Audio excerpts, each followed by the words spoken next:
Republican Senator Chuck Hagel recently released a book titled America, Our Next Chapter. The idea is a look forward at the important issues facing our world during a pivotal time in U.S. history. All the big issues facing our country and the world are interconnected. And I wanted to connect the big issues, the great challenges that will in fact write America's next chapter. Now beginning with Iraq. In 2003 we found that only 32% of Americans were saying it was a mistake to send troops into Iraq, and now that number has almost doubled. And obviously Iraq is a huge point of contention in the upcoming election. So what do you think needs to happen with the situation in Iraq moving forward?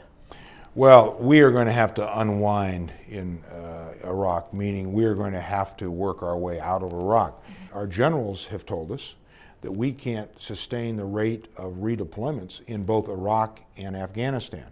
And our Treasury won't take it. We're spending about $13 billion a month in Iraq. We are doing great damage to our Army. The Vice Chief of Staff of the United States Army was before the Senate Armed Services Committee the other day to say in his 35 years, he's never seen the Army in such bad shape. So this is going to be a regional dynamic, which I've always said has to be in place, some institutional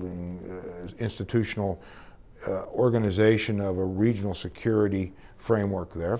Syria has to be brought into it. Iran has to be brought into it. It's going to be imperfect no matter what. I think we're going to see bloodshed in Iraq for some years to come. I'm glad you brought up Iran because Americans think Iran is the U.S.'s greatest enemy right now. And that number really spiked, especially after President Bush declared Iran part of the axis of evil. So what do you think needs to happen with Iran moving forward? We are well aware of the facts that they are a state sponsor of terrorism and some of the things that they're doing. But things are not going to get better, in my opinion, with the Israeli-Palestinian issue, because Hamas and Hezbollah are financed through Iran. Iran's influence in Iraq is probably more significant than any country's. Until we engage them, we don't engage them. We get intelligence, we deal with them through third parties. Now, we've got to find some smart, wise way to deal with them. There's not going to be any peace in the Middle East without Iran being part of that. Certainly Syria has to be engaged. Strong, great countries are not weakened by engagement. I was at the U.S. Islamic World Forum in Doha this year, and there were two events that they talked about that they think are very pivotal to the situation that the U.S. faces right now. One is the Israeli-Palestinian conflict. The other is the upcoming presidential elections.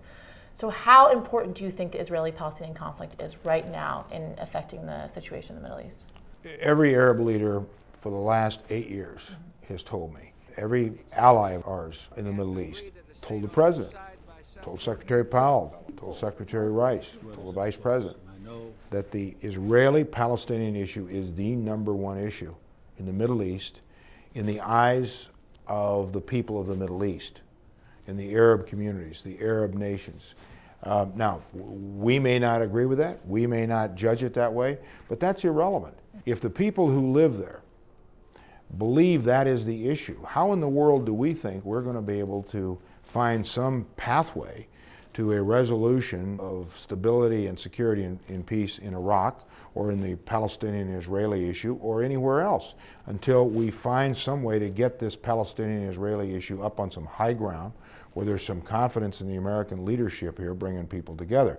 In your book, you spoke about how we're very removed from a time when President Clinton was brokering a peace deal between the Israelis and the Palestinians. On the one side, we have Palestinians in our polls saying that the U.S. is not a fair and credible peace broker. On the other side, we have Israelis saying they are. Do you think that the U.S. is still a fair and credible peace broker in that region, especially dealing with that conflict? I don't think we have been. I think we've tilted very much to the Israeli side on settlements and the over 30 days of pounding the Israelis put on Lebanon a couple of summers ago.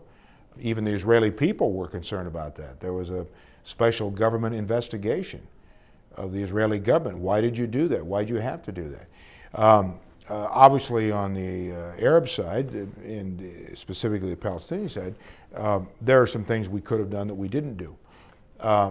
So what we have here is, I think, and this is what you picked up, I think, when you were over there, is an opportunity for a new president to begin a new administration with a new sense of hope and possibilities, with a new government and new people.